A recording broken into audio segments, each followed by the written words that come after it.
From Heartland Business and Event Center in beautiful downtown Jesup, Iowa, this is the birthplace of the Bohemian Resistance. We are the Bohemian Underground with producer Blake Tempus, warrior poet Dale Rueber at my side. I am the Marquis of Chatham. I am Jim Gillespie, and this is the news for November 17th, 2025. We are sponsored by Mickey D's Pizza and Lobster. The Pharaohs are kind sponsors of this podcast.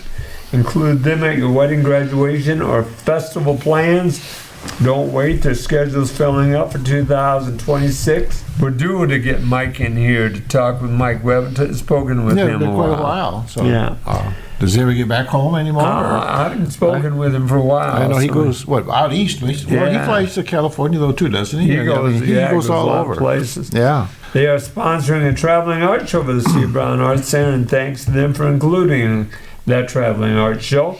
Another sponsor who's been with us since the birth of the Steve Brown Art Center is Derek's Repair, located in Jesup, Iowa. Derek contacted me last night, told me to look out to the north, and told me how beautiful the northern lights were. I heard they were out there. I heard they looked really nice. So. It was magic. About what time was that? That was probably from 8 till I went to bed at 10:30. They were still shining bright. There's a chance again, right? Yeah, tonight. Mm-hmm. Tonight, and it's pretty clear out. Yeah. So I'm guessing it's going to be good. They're saying it's supposed to go as far south as Tennessee tonight. Mm-hmm. That's unusual, isn't it, for this time of year? It is. It is. A lot of that's caused by, I think, a meteor shower. Oh, okay. Right now. Okay.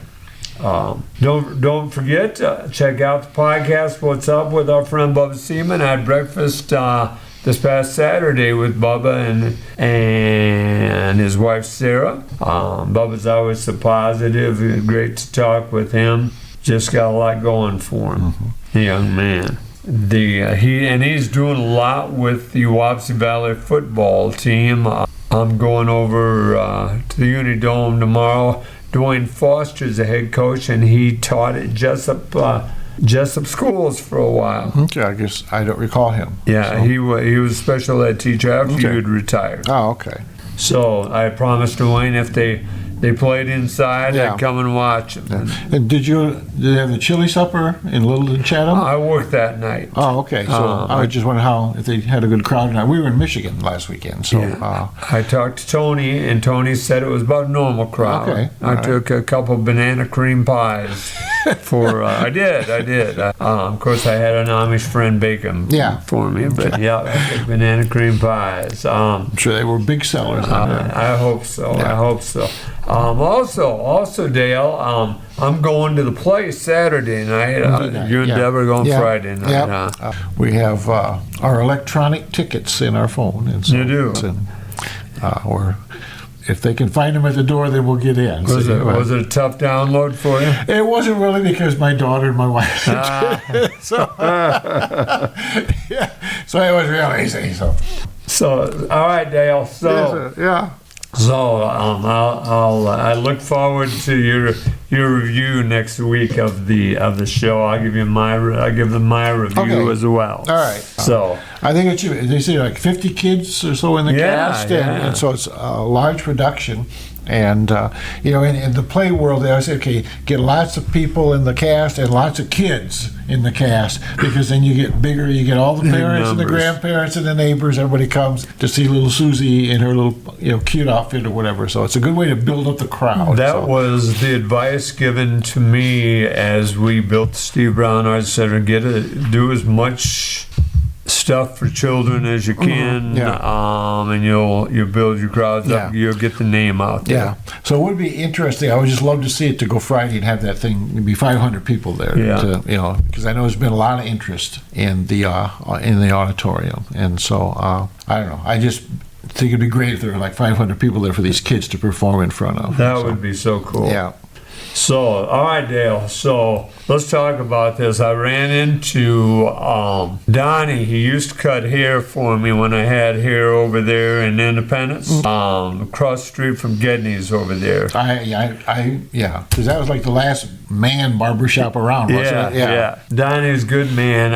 He's telling he broke his back, and he got caught under a wagon, and he kicked so hard trying to get out that he broke his back. Oh. And he's healed. I was thinking, geez, I'd be crying if I'd broken my back. Yeah. Well, I've got a challenge for you, Dale. Here's some challenges. Give me some words for crying. Give me some other words for crying besides, like one. I'll help you a little bit. Well, don't help me, because that one might weeping. be. Well, see, that's the one I was going to say. All right.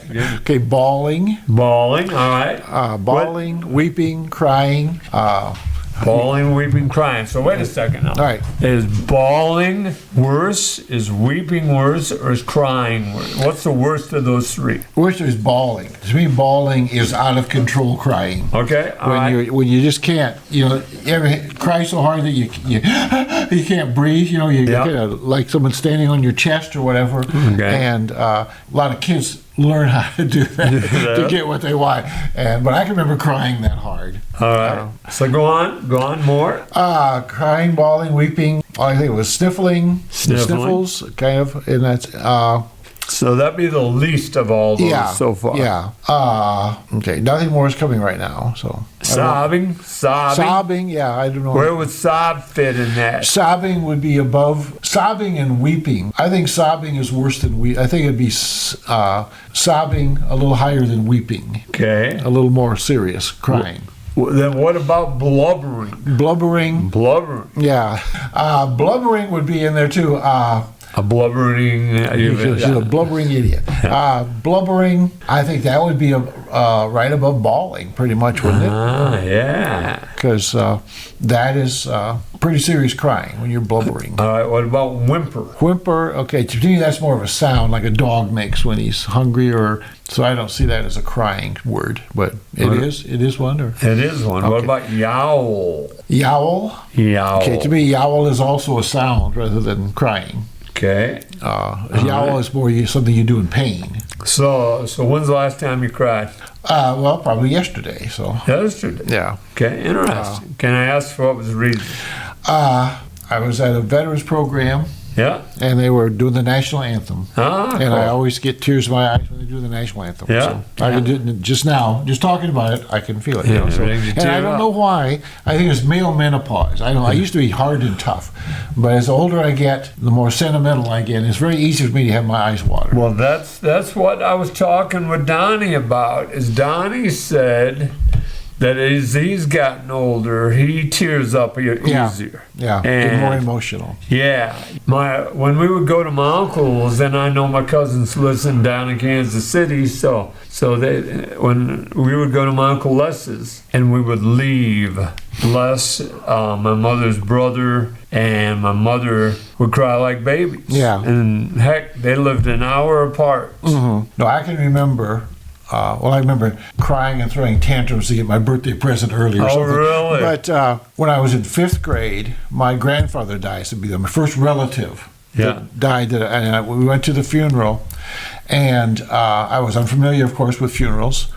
And they, did the talking and the praying and this sort of thing. And then somebody started singing. And when the singing started, I started bawling. The crying got to me, and I don't know what it was, but it was the singing. And so I was mad at the soloist for making me cry. Well, and I had no idea what the song was or anything, but just there was something about the song, right? And I remember crying, and so. What is the first time, if ever, did you see your father cry? I don't know if I ever saw my father cry. I probably when my mother died, I know. And see, I wasn't there right away because I had to come from California. But I remember at the funeral, he was very sad. There was a sadness on him. And he wasn't the kind of guy that was ever sad very much. Yeah. And so I probably would say then, yeah. But I remember him crying before that.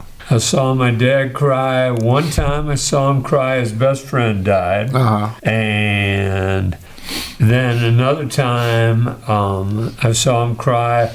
Mom was in the hospital, and he had something called a tic-talaroo. It was a nerve in his head that gave him so much pain. It was in the 1970s. A doctor found a way to end that pain, and he called my mother in the hospital, And she got out of the hospital the next day, and he went into the hospital that day. Mm-hmm. It was bad time, the strangest thing. Yeah. But it was so bad that he was crying. Yeah. Those were the only 2 times I saw my dad cry. Mm-hmm. What do you got anything Of interest for us here as we look at the Heart Network out in about 8 minutes here? Okay, well, I got a few things I can talk about. I have to look up at the sign, the Heartland Business and Event Center. Yes. On the corner of 6th and Young. Yes. Quite a good place. And looking at their event calendar for next week. Right. Looks pretty bare, doesn't it? It does. But I know they are still, if you need help changing your email address, they're still available. You can call them and come in and talk to them real quick. And also, Becky over at the library said they've been helping a lot of people and changing a lot of emails for people. Okay. So this is going on. You have till 1 February, so don't need to get in a rush. But and of course, everything's closed on the 27th. That's Thanksgiving this year. Thanksgiving Day. Okay.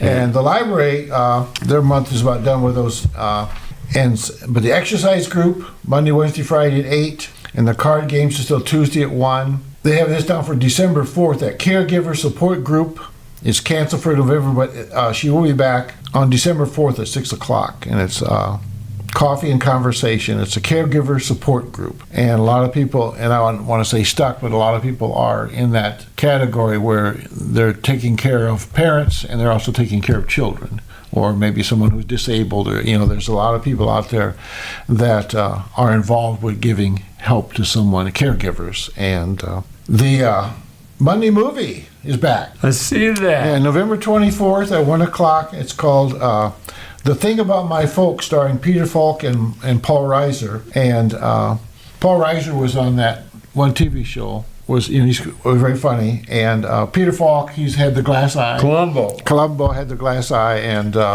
was in a lot of movies. Excellent actor. Yep. They have tech help at the library on Mondays at 9 o'clock. If you give them a call, they will be glad to help. Friends of the Library's meeting. Oh, that's this week. Okay. And Little Tot Story Time is always on Thursdays at 10:30. Get those little kids in, get that library habit. Very, very important. And Thursdays at 8, they have the Toddlers and Caregivers. They come in and play in the community room where they got all a bunch of toys there and blocks and things they can do that. So works really well. One thing that Steve Brown Arts Center now has in the library, thanks to CAPS and thanks to the library, we have our own display case there. Mm-hmm. And that's in the community room, right? In the community room. Yeah, I saw that the other day. And last month we showed Mort Donnelly's work, thanks to Glenda Trower for letting us show her stuff of Mort Donnelly. Mm-hmm. And this month we are showing Judy Frotsky. Oh, okay. Judy Frotsky put her stuff up this past week, and we'll be there till after Christmas now. Yeah. Where they're about. Yeah. And we've seen some of her stuff. Very nice. Yes. She does a nice job. Yes. They have their Chapter Chat Book Club Monday, November 17th. That's tonight. And they're doing The Island of Sea Women by Lisa C. S-E-E. And so I'm not familiar with that book at all. I need to go to that island. On The Daily Show, they were interviewing 2 congressmen. And it was on Monday. And they were talking about several things. But one of the things they were talking about was the Pentagon budget. It's up around $1 trillion. And then looking at the Monday, November 10th newspaper, there was an article about that, or an editorial that 2 guys wrote. And it had some facts and figures in here. And they mentioned this, that there used to be 100 and some defense contractors. Now there's 5. And they are overcharging $1,500 for coffee cup for the Pentagon. $150,000 on soap dispensers for this one large airplane that they're working on. So they're charging, and they gave a percent, like a 2,000% markup on these items that they're selling. And they said they are both on the Defense Committee in the House of Representatives. And they started questioning all this stuff and getting up. And he said they left the meeting and like 400 lobbyists from these companies came running up to them, yelling at them about what they were about, trying to defend all of this. And so The CEOs of these companies make more than $20 million. They have 1,000 lobbyists and multi-billion-dollar stock buybacks. You buy back the stock, and that inflates the value of the share because people see they're being bought, so then they pay more, and so the price goes up.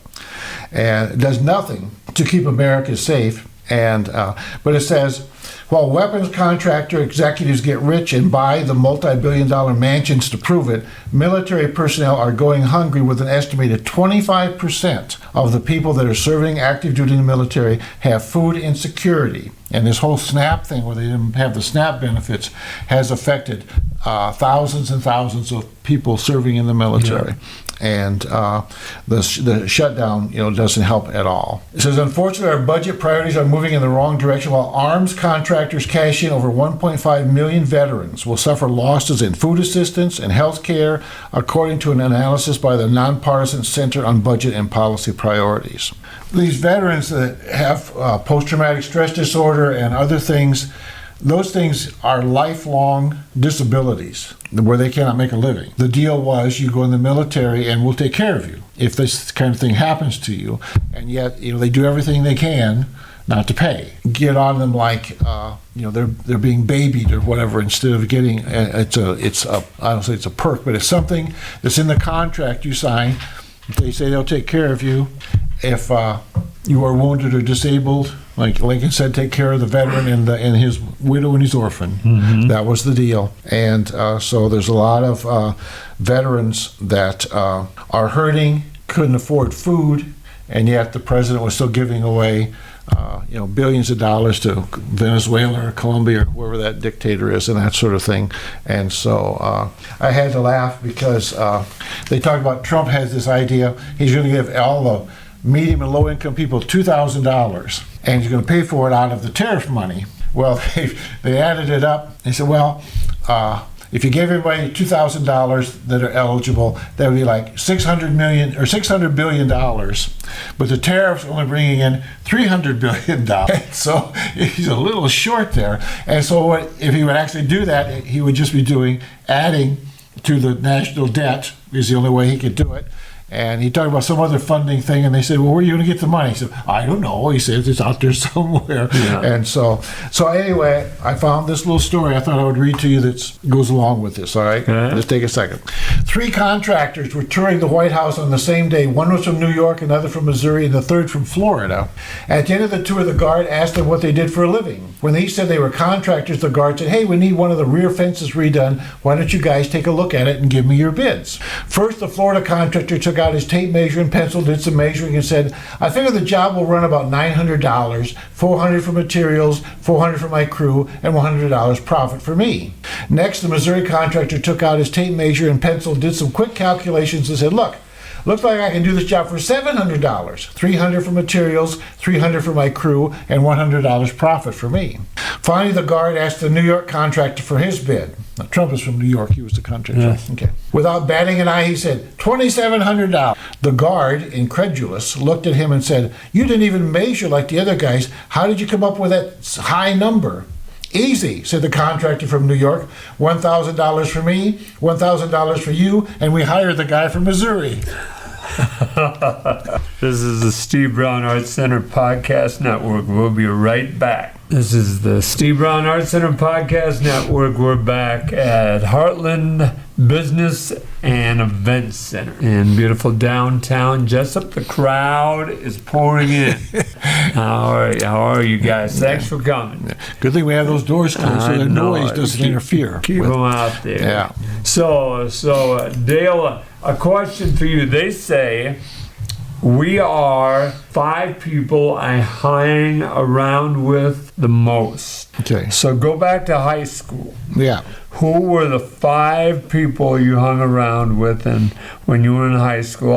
I'll bloviate a little bit for you. I have mine. Okay. I will talk about mine. So number 5 was Bobby Sticka. He was from down by Protovan. Just laid back guy, fun, always got a smile, competitive, enjoyed Bobby a lot. 4, Pat Sir, basketball player, loved basketball, had a band. Pat was go-getter up in the cities. his brother Paul, his oldest brother, was working out with the Bulls when he was involved in a terrible automobile accident. Okay.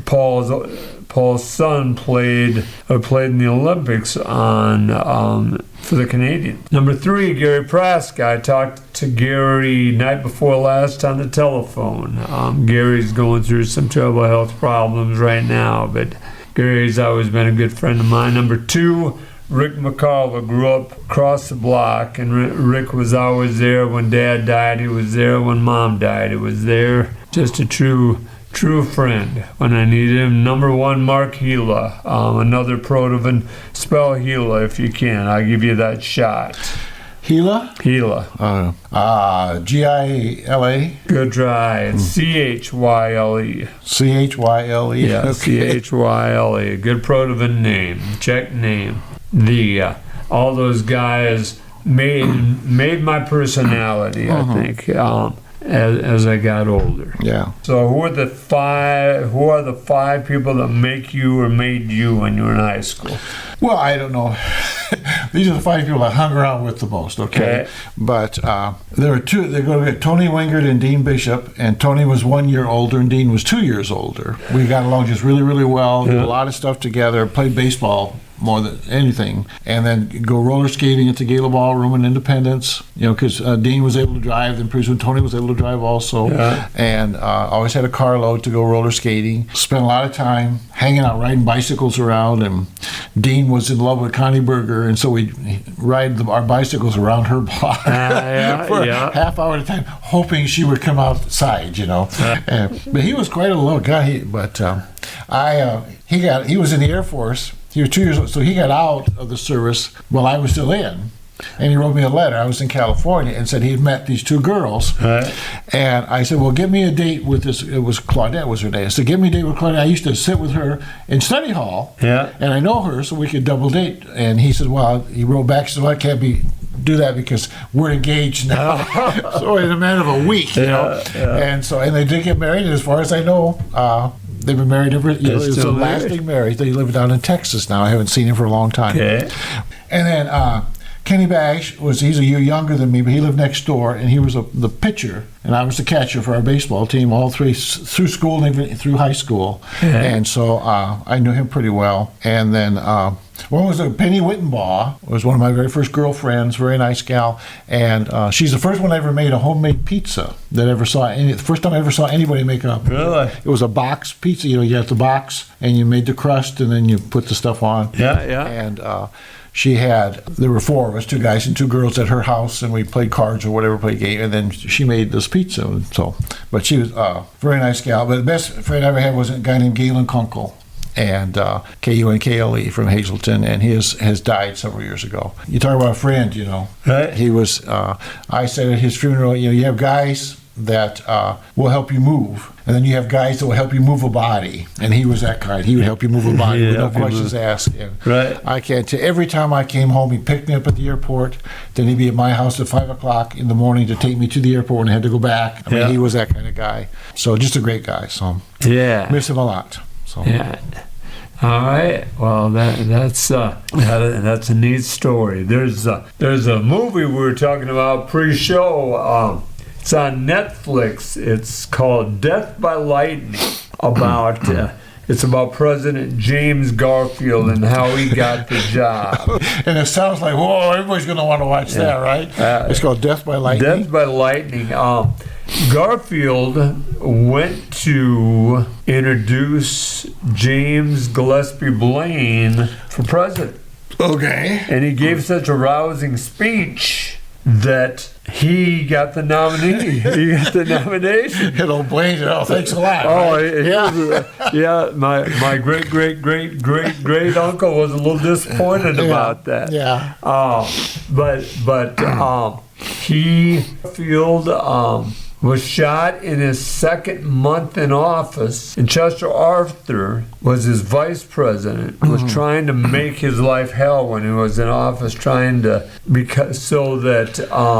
so that Blaine would be elected the next time. Okay.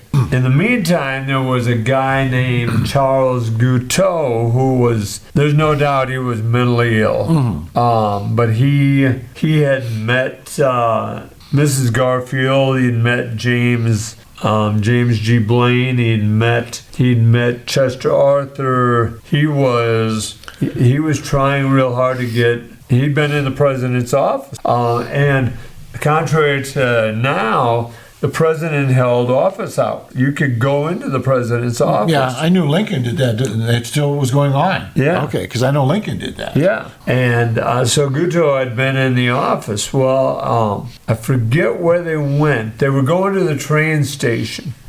And Guteau stepped up and shot Garfield, and thinking that it would, it was the best thing that he could do for the country. And Garfield lived a month, and a lot of people say the reason he died was the president or the doctor kept trying to dig the bullet out, and the instruments he was using were dirty. Oh, sure. And gave him sepsis and gave him infection. He died. Yeah, I wouldn't be surprised. No, because they were real careless about that sort of thing. They were. So, but you get a chance. It's on Netflix, and it is moving on. Right now, I'm watching, and I wish I could remember the name of it. It's about the Navajo Nation. It's about a police officer on the Navajo Nation. Okay. And just thrilling series right now. Well, this weekend on PBS, they're going to start the American Revolution with Ken Burns? Yeah, Ken Burns is doing the American Revolution. That's starting this coming weekend. And so I'm set to copy. I want to see that. He does some nice, and really digs into it. And he was giving clues on Jeopardy today, and he talked about Washington and a very important battle left his flank open, and the British came in and almost nabbed him. So we think George was perfect, but George was not a perfect general. No, he struggled. But he gave clues about the Revolutionary War period, and so about Knox, if you remember, bringing those cannon like 300 miles across rough ground to fight the battle, and at Yorktown, how the British needed a harbor that this large ship could be in, and the guy told General, is it Cornwallis? Yeah. That this would be a good place to be. So he takes his army out there. Well, the bad thing was kind of like it was the peninsula, and there's no way out. And so when the French Navy came in and blocked the sea, and Washington's army was in the way of him getting out of there, he ended up surrendering. And so that pretty much is the battle that ended the war. It went on a few more years even, but that was the battle that broke Britain's back, and so that ended the war. So you never know. Strange things happen. And so, speaking of history, you've got something on the Edmund Fitzgerald. Yeah, I was going to talk about that a little bit because I've always liked that. And I was going to tell you, we were in Michigan and it snowed Saturday night, Sunday, and just dusted the grass, and the roads were pretty clear. The roads were wet, but they were. And then Monday morning, then we were leaving. The roads were dry all through Michigan. It'd be 183 miles through Michigan. Then we got into Indiana, and there's 45 miles of Indiana before you get down into Illinois. Yep. And about 10 miles in or so, it started, that lake effect snow started. It's unbelievable. And we were down to 4 or 5 miles an hour, all the lanes packed with cars, and just creeping along through that snow. It was very, that may be the hardest snow I've ever seen, just boom, coming down. But it was so interesting because we got closer to Illinois, and all at once the snow started slowing down, and then you look out and there was big sunshine, nothing on the grass. Road is dry, just a beautiful drive, then all the rest of the way home. But that 10 miles or so really messed up. That did, You think, well, I'll be home by such and such a time. Well, we didn't make it. But so if I guess my point is, if they tell you there's lake effect snow in a certain area, you may want to not drive there, especially if you'd be in it a long time, because you're not going to go very fast or very far very fast, because it's terrible stuff. And so I also want to say, a friend of mine, he's had skin cancer on top of his head for a long time. Well, now he's found that has spread. through his body, and he's in bad shape now. And so I guess the message is wear a hat, you bald guy. You should always have a hat on. Yeah. And it's just on the surface. It's not inside. It's on the surface, but it can spread from there. I didn't realize very quickly to like stage 4, where he's in bad shape. And so he's taking treatments. And they said it's one of those, they can't cure it, but they can slow it down maybe, and that sort of thing. So that's what he's going to do. So I won't say his name because I don't have permission to do that, and I don't want to. So right. But watch out for the darn skin cancer, because that with the ozone layer and all that stuff is slim and real thin, and the sun rays are really very, very strong. So. Okay. All right. That's the sad. All right. Okay. The Edmund Fitzgerald, November 10th, a big day for me because that's a Marine Corps birthday. But it's also this year is the 50-year anniversary of the sinking of the Edmund Fitzgerald. And I guess why I became interested in it is because of the Gordon Lightfoot song, which to me I really liked this. I liked the verse, and I liked the way the music was. And it was in second grade. We had.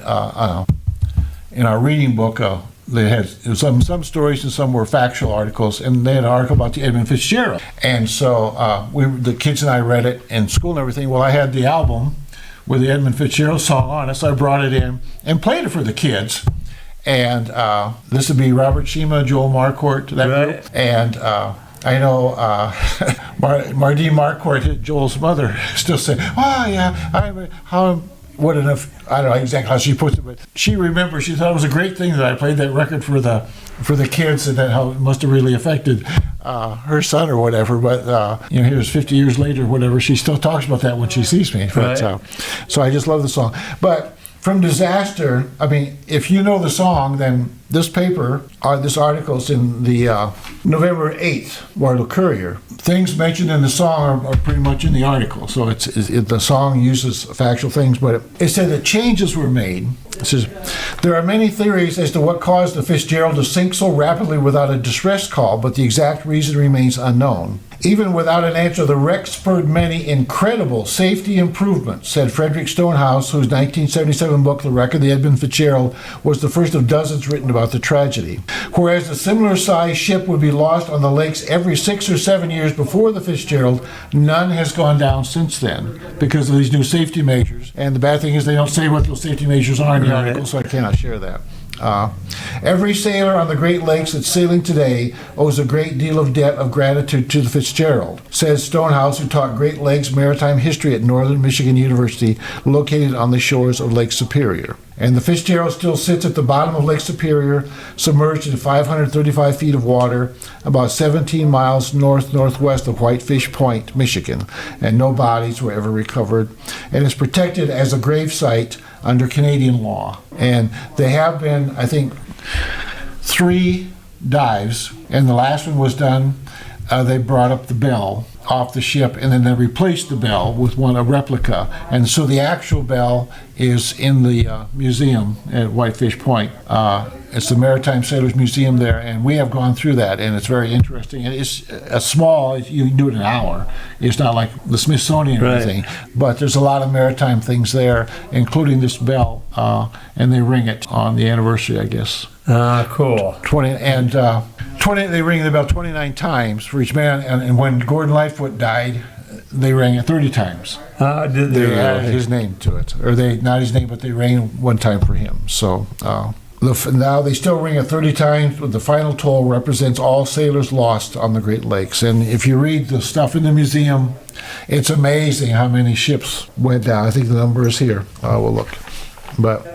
Estimated 6,500 ships have gone down in the Great Lakes. Goodness. Isn't that amazing? Yeah. Because they showed the water coming in on Monday in Lake Michigan in Chicago, the waves, and you would not want to be out in a small boat or even a big boat with that kind of stuff. And they said the waves were like 25 feet. So you think about how they're coming at you. Yeah. And the Edmund Fitzgerald was a huge ship, it was the biggest for the longest time, but it's still the water got it, and so okay.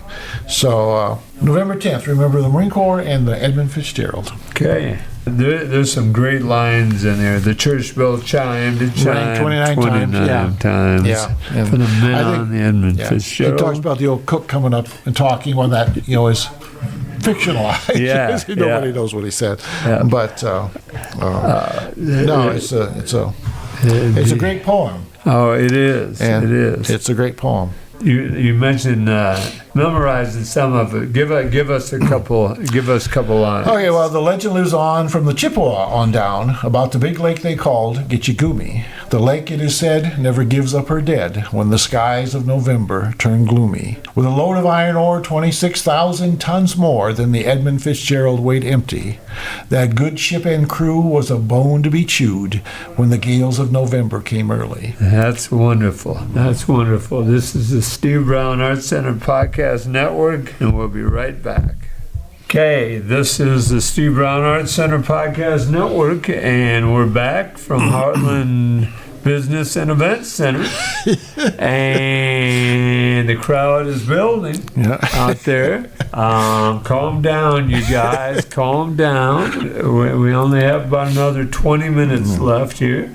We may go a little longer. Dale's got something special, and I have something special. Just a few things. We want to thank Gedney's again for having us last week. A lot of success. That was fun. And a lot of good comments too, Dale. And it looks like it's not real big, but we had those 4 different artists set up with all their paintings and everything, and there's still plenty of room for people to sit at tables and talk and look around. So it's a very nice place. I've been going to ask Pete, and I haven't asked him. I wonder how many people attended. You'd think he could figure out by how many drinks he sold. That could be, yeah. I'll ask him because he seemed busy, and he said he was busy, and that's good because you hate to have it. You like it. That it's good for they're letting us be there, so we want them to have a good night also. Exactly. Don't forget the 24th of November is the artist collaboration at Gedney's at 9 in the morning. You don't have to be an artist. Come to that. We had a couple of people that came, and Dale was there, and Deb, and Dale will tell you that probably about 40% of it is art, and about 60% of it is just good conversation. Yeah. And when are you doing it again? The 24th of November. Okay. At 9 o'clock. Don't forget, we have Debbie Christensen showing her art at M's Coffee in Independence till the 29th of November. Make sure you get in and see Debbie's work. She is an up-and-coming artist, a former Jesup student. She lives in Cedar Rapids now, but she is amazing. So stop in and see her art. We have, speaking of M's, I don't know if you remember, Dale, when we were at M's, we had Mason Fox on, and Mason talked about music. We are having, starting this week, we're going to have Mason's favorite 100 songs. We're going to go 100 to 90 this week. So starting at 100, CCR's Bad Moon Rising, a good one. There's a bathroom on the right. That's what I always thought it said. Then number 99, Garth Brooks, Ain't Going Down Till the Sun Comes Up. Number 98, Garth Brooks, I've Got Friends in Low Places. Number 97, the Stevie Miller Band, Serenade. And 96, Buffalo Springfield's that hippie song, For What It's Worth. Yeah, I love that song. Oh, I do too. Yeah. There's something happening here. What it is ain't exactly clear. We'll pay royalty to all you people if you bring suit against us. Number 95, ELO's Don't Bring Me Down, Down.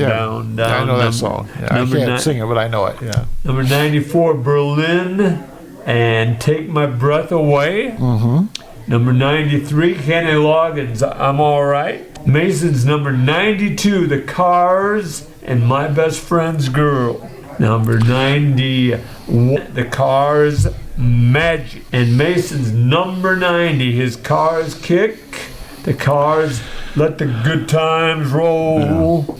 Let the good times roll. All right, so we will have that 10 times so we'll have it on 9 more shows. That was Mason Fox Top 100. If you're interested, just let me know. I can get you a list. Mason is incredible with music knowledge. Big Johnny Cash fan. As well. So if you're interested, you ever go into into M's Coffee and Mason is working, he will talk music till you're blue in the face. Please talk music with him. He is wonderful. Dale, you had something about veterans. Yeah, well, I do, but I was going to talk about the election a little bit too. Okay. Last Tuesday, and this person, it's Rights for Creative Syndicate, and she talks, there's an election in Georgia. We talk about Virginia and New York and New Jersey, but she said there was an election in Georgia for the Georgia Utility Board. Okay. And no Democrat was been elected to the 5-member Georgia Public Service Commission since 2007. And these are the people that apparently, help set the rates for electricity and this sort of thing. And Georgia has become a bellwether in the conservative South, and it has 14 House seats. Well, these 2 Democrats won. They got a seat on that board. And she's saying that's the one that's the real, the bellwether, the thing to see. The big one. The big one that shows you that changes in the wind. But she said the outcome in the races for Georgia's utility board also reflect frustration with climbing electricity bills. Surging electrical costs are plaguing Americans all over the country, and they will get worse as large data centers rush in to scoop up available energy supplies. And we've talked about that, with your own electricity, own bills. And so nationally, electricity prices have jumped 10% since January. Trump is making matters worse by ditching the Biden-era subsidies for clean energy. The so-called Big Beautiful Bill chops $500 billion from those projects. So hot are Republicans to kill off these new energy sources that they're stranding capital already invested in them. In August, the Bureau of Ocean Energy Management issued a stop work order on a major wind project off New England that's already 80% built. The Bureau cited concerns related to the protection of national security interests without saying what they were. And they went to court, and a federal court lifted that order. So as far as I know, the project is back online. But it says, starting with former President Barack Obama, America had pursued an all-of-the-above energy policy. That meant using traditional fossil fuels, the clean renewables and emerging sources such as nuclear power, hydrogen, and biofuel. And they said Texas is very good at this.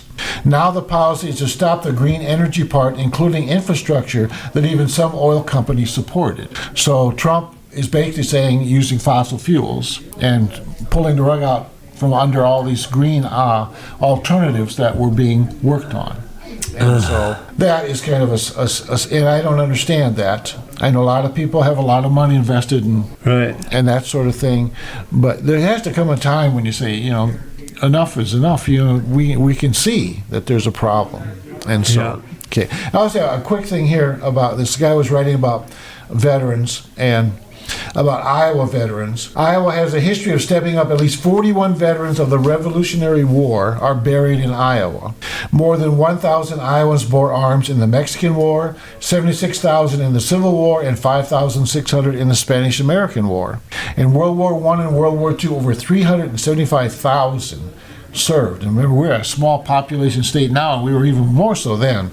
But 375,000 served in the military from Iowa in World War I and World War II. 85,000 served in the Korean War, 115,000 in the Vietnam War, and 3,000 in the Persian Gulf War. And more recently, more than 3,000 brave Iowa men and women served in Operation Desert Storm, and around 20,000 Iowans bore arms in the war on terrorism. Currently, Iowa still has nearly 2,000 Iowa National Guard and 1,800 Iowa Reserve members deployed, actively serving our nation. Our thoughts are with these brave individuals and their families as they work to protect our freedom. And the thing is, you heard it back in the desert wars, in the Gulf and this sort of thing, and they said, like the Army's at war, the president's at war, but America is at the mall. I mean, we knew nothing about what was going on over there unless we had somebody from our family personally involved. Otherwise, it was not even on our radar. It wasn't even a blimp. Right. And that's sad because these people need lots of support. And it's so different now because you can be anywhere in the world. You can communicate with your family every day. They can see your picture, they can hear your voice with Zoom or cell phones, this sort of thing. Yeah. It's so much different than years ago where you're waiting for that letter, that once a week letter.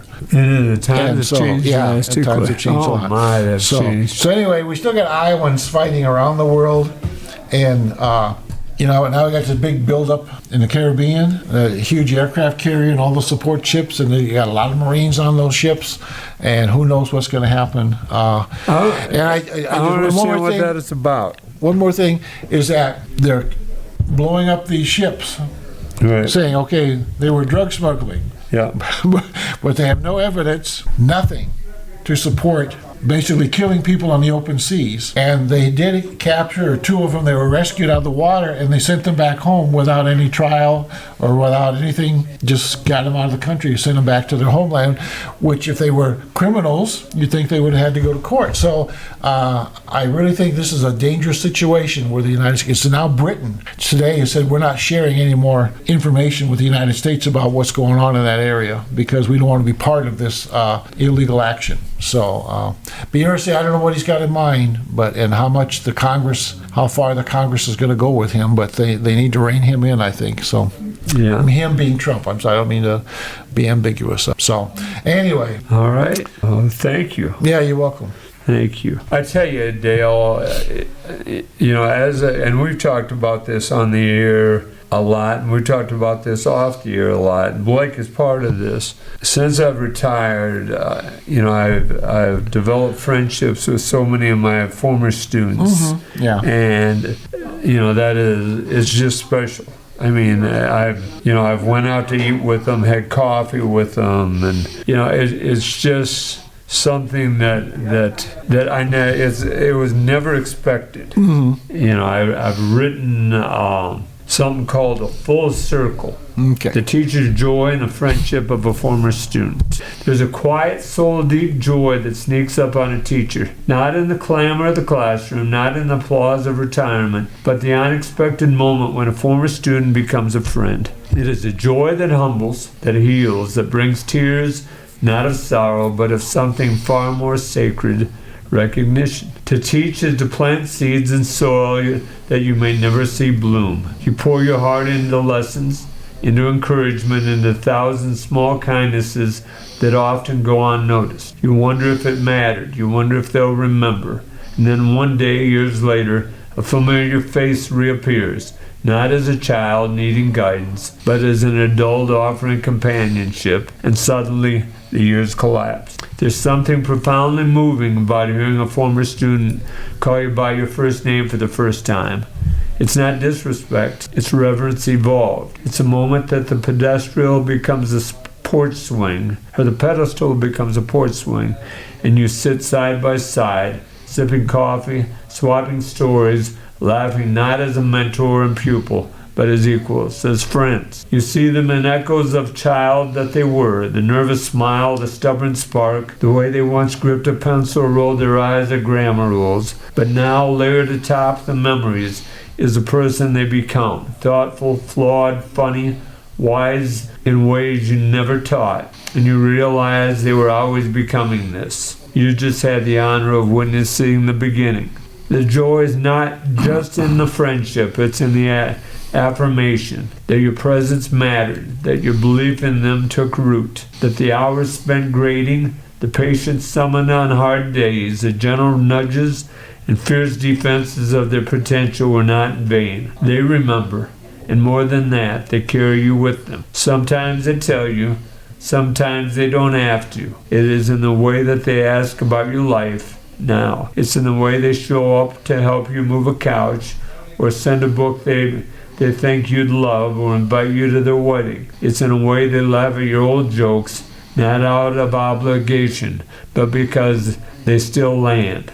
And oh, the tears, not of grief but of gratitude. Because in a world that often forgets its teachers, here's someone who didn't. Here's someone who came back, not to be taught, but to walk beside you. Remind you that the work you did mattered, that it still does. So we're blessed, Dale. Yeah. We are blessed. So this is Steve Brown Arts Center Podcast Network. Don't forget, I am in pursuit of 12 artists. I've got 6 for this coming year. I will share those 6 quickly here. I took a picture from my calendar at home. I have Maddie Cox, Julie Heipel, Ollie Oliver Pinto, Kyle Baca. We are going to do a teacher's exhibit at M's Coffee. Riley Curtis and Tony Welch are going to all hang in M's this coming year. But I need about 5 more artists. So if you know of any artists locally, let me know. If you'd like to donate to the Steve Brown Arts Center or have an idea for an event, go to the SteveBrownArtsCenter.org or go to our Facebook page. If you have news or would like to sponsor us, email us at jim@SteveBrownArtsCenter.org or call 319-290-0241. Talk to Dale or talk to Blake. They'll get the news in. I am with Blake Tempus and with Dale Rueber. I'm so lucky to be with both men. Our thanks as always to Kelly C. Haas at Heartland Business and Events Center for hosting us and sponsoring us. And thanks to the audience for bringing these stray dogs into your life. And remember, each day is about little victories.